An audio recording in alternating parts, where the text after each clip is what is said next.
დაძინებამდე არის ერთი პატარა გარდამავალი წამი, როდესაც საკუთარი თავი ყველამ ვიცით. ჩვენი დიდებული დოჩანას შვილის სიტყვებია. მახსოვს ბავშვობაში პირველად რო წავიკითხე სიტყვები, რაღაცნაირი შეგრძნება მქონდა.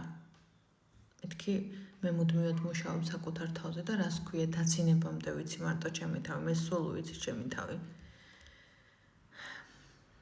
და მე მივხვდი, რასაც გულისხმობდა ჩვენი დიდებული ადამიანი, რომ მარტო ის არ არის საკმარისი შენ თავს როგორ იცნობ. აი დაძინებამდე ის პატარა წამი, როდესაც ჩვენი სინდისით სწორად ვიცით, ზუსტად ვიცით რა დროს რა ქმედებაში დამნაშავეები ვართ მართლები. აი ეგ ყველაზე სწორი გზაა, რომ შენ იცი, რომ აი აქ დააშავე და იცი რა ბოდიში უნდა მოიხადო. და არ გიტყდება რომ ბოდიშის მოხდა შეგიძლია. ანუ არ გიტყდება რომ შენ ეხლა შეგიძლია ბოდიში მოიხადო და არ დამცირდები, იმიტომ რომ ანუ არ არის დამცირება ბოდიშის მოხდა. დამცირება ის უფრო საკუთარი თავის რომ არ მოიხდი ბოდიშს, სიტუაციას დატოვებ სიტუაციურად და პრობლემა არასდროს მოგვარდება ამის ნიადაგზე.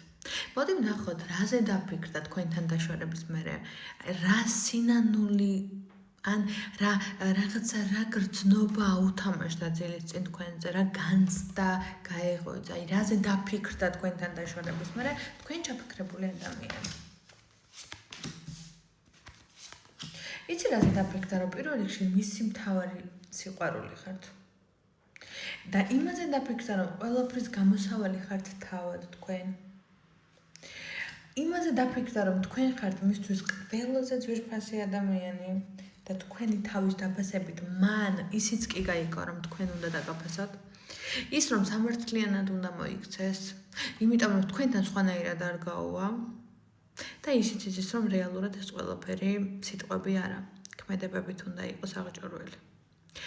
რაც არ უნდა და როგორც არ უნდა იყოს, გახსოვდეთ, რომ ამ ადამიანმა თქვენთან დაშორების შემდეგ მარტო ის რომ სიყვარული აქ არ გააცნობიერა, რომ თქვენ ახლა თქვენ თავს რომ იფასებთ, ძალიან მაგარი ხართ და თქვენ თურმე შეგძლებიათ მის გარეშე ქმედება, ყოფა და ის რომ უბრალოდ არსებობთ. და ამან უფრო გამოაფხიზლა, ვიდრე თქვენი 100 სიტყვიანი მესიჯები გამოაცოცხლებდა.